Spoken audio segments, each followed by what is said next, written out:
Shoutout sa mga solid nating ka-teammate na sila User, Janapot TV, Marco Valeros, Ronald Berbosidad, and Jojo Rosol.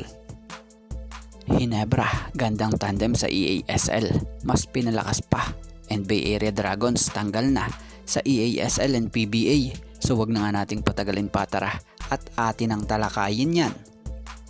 Officially out na ang isa sa nabuong Chinese team na Bay Area Dragons sa darating sanang EASL at PBA 48 season, kung saan ayon sa legit report, binuwag na ng East Asia Super League ang team na Bay Area Dragons sa isang online sa pagpupulong na ginanap noong nakaraang Biyernes or Friday.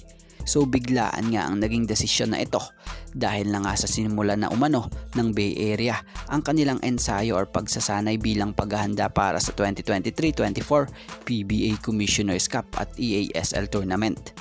Batay pa sa report, nagulat rito ang mga players maging ang staff sa biglaang desisyon.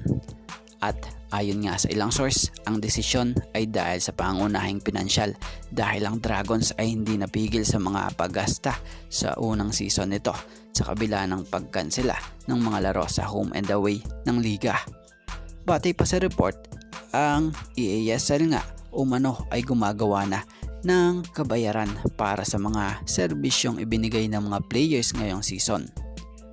At about naman sa Hinebra, what if kaya ngayon tinanggal na ang Bay Area sa PBA and EASL tournament, ngayong naghahanap pa rin ng import ang Hinebra na makakapartner o makakapareha ni Brownlee as import ng team.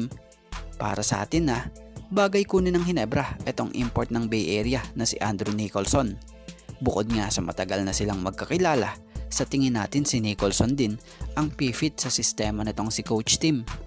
Dahil siya yung import na kahit itandem mo sa ibang mga big man nga gaya ni Stan Hardinger, hindi nga sila magkakasapawan dahil itong si Andrew Nicholson may shooting din naman talaga ito sa labas At sa tingin natin magko-complement pa nga rin po ang laruan nito kay Justin Brownlee.